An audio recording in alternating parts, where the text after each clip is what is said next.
so this is from Chile, if I can spell it right.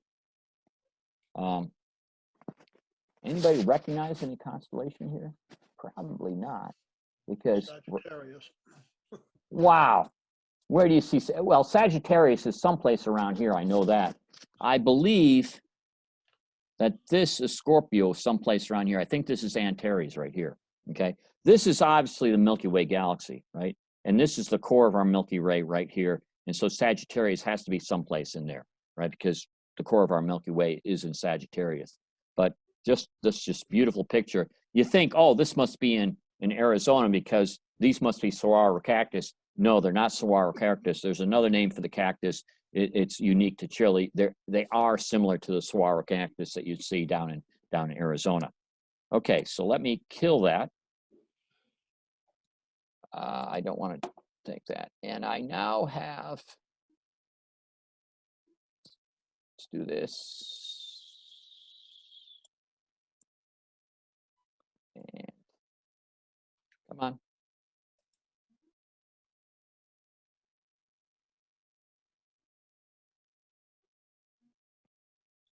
Oh, there we go. I got to sync that. Okay. So does everybody see this? Yes, hopefully. Okay. So this sort of experiment, I'm running the same planetarium software on my laptop as I would up at Mount Cuba. And so just to let you know, the heartache that I have, I will pull down. So this is the menus that I have to deal with when I do a planetarium program. And it's menus on top of menus, and there's embedded menus you don't see necessarily. And down here is, in fact, down here. And let's see, I gotta go to annotations here. There we go. Down here is a little window that represents what should be projected up on the dome. Okay. The fact of the matter is, this very often is not in sync with the dome. It is what it is. Okay. But what I'm going to do is I'm going to pull this window out of here because that's not what you're really interested in seeing. What you're really interested in seeing, and let me do something here.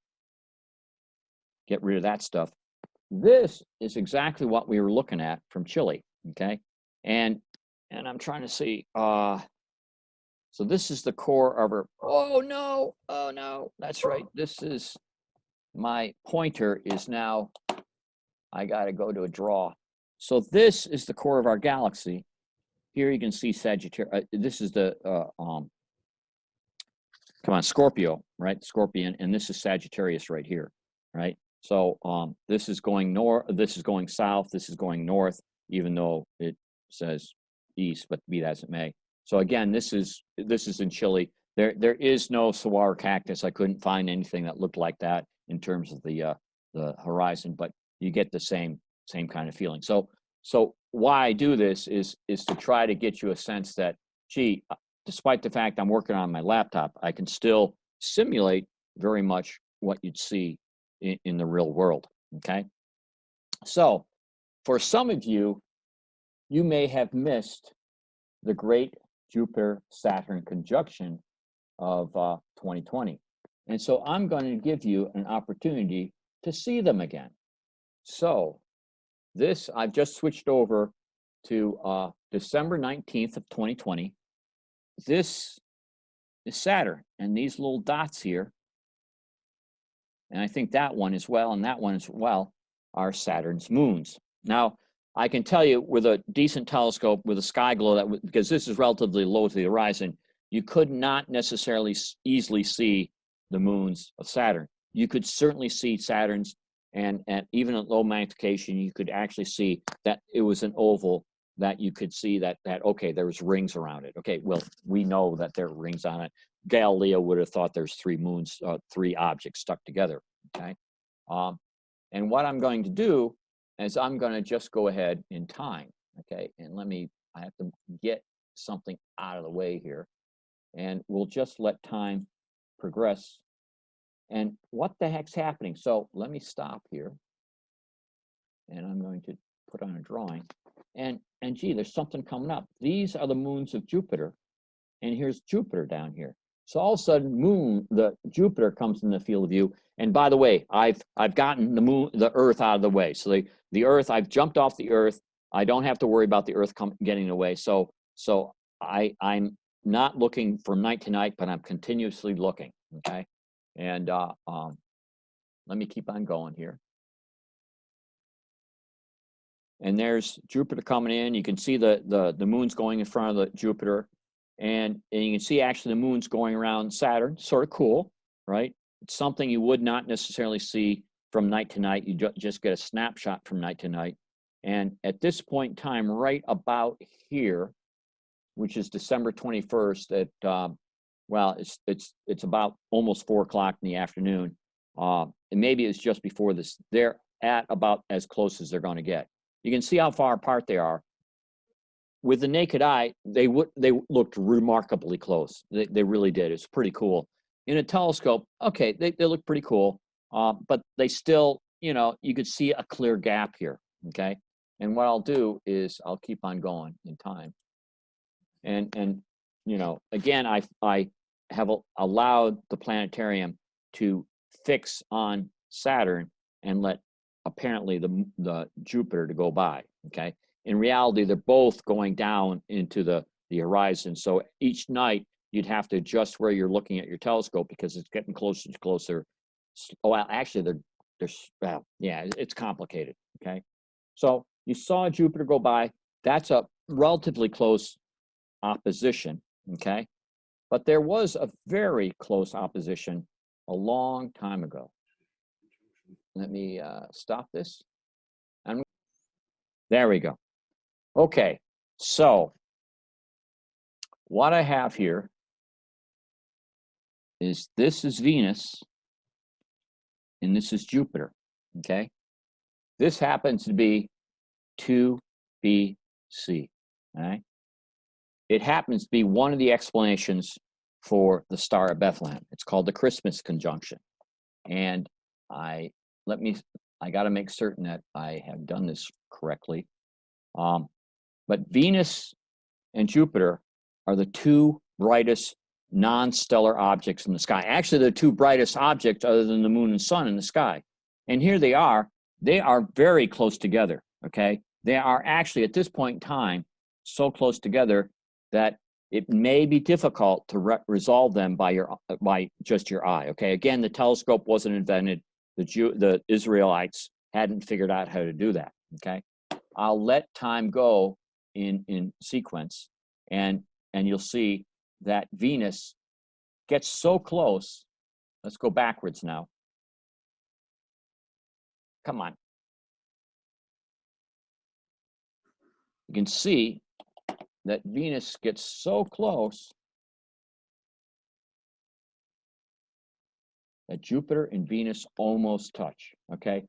What's lacking in this, it almost makes Venus look like it's not very bright. This is brilliantly white, so that the simulation off the planetarium is not that accurate. This is just so brilliantly light. It's actually brighter than Jupiter. But by the unaided eye, this thing would have looked like one object. That would have scared the bejeebus out of people in 2 BC, okay? And I will tell you, if this were to occur today, people would have been scared. They would have said, oh, the end of the world's coming, blah, blah, blah. The fact of the matter is people, they would have been able to see this from night to night.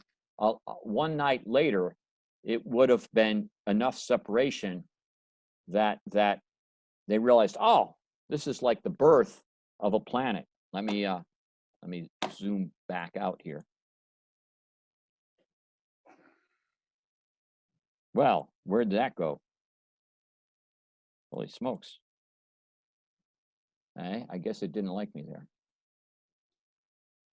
Come on. Let's clear this.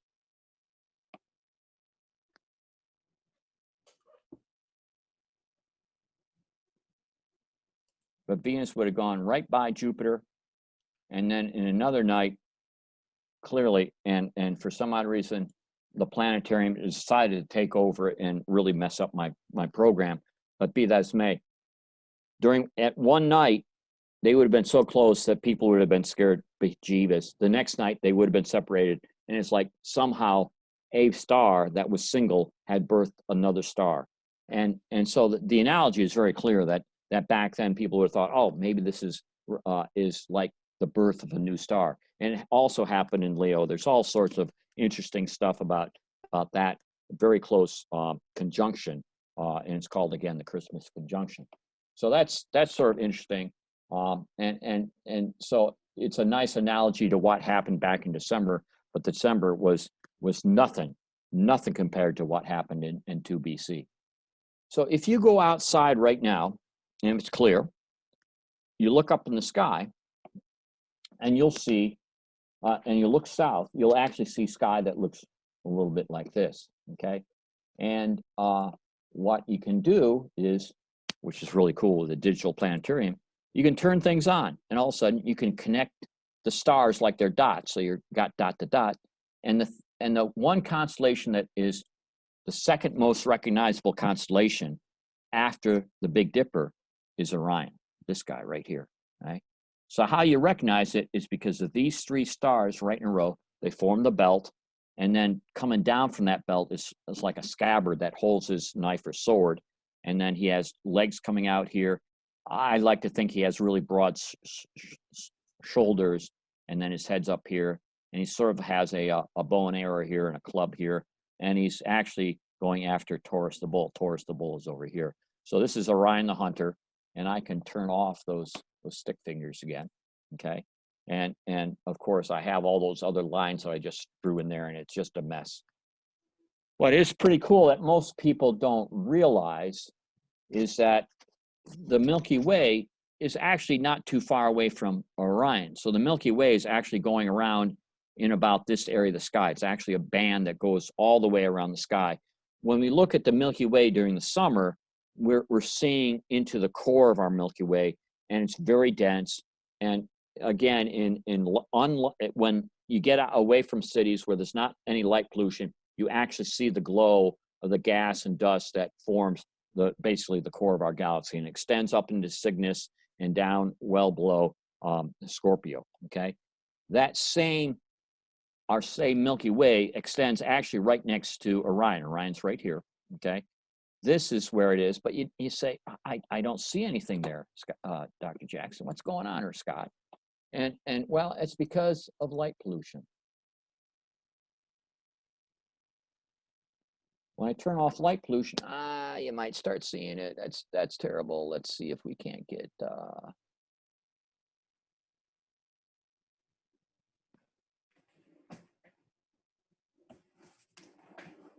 there we go.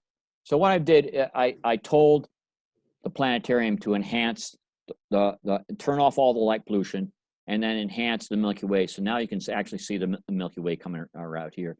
This is that thing right there. So it's a lightly rose-colored thing. Hopefully you can see it. I don't know how great the fidelity is using Zoom, but that's the Rosette Nebula.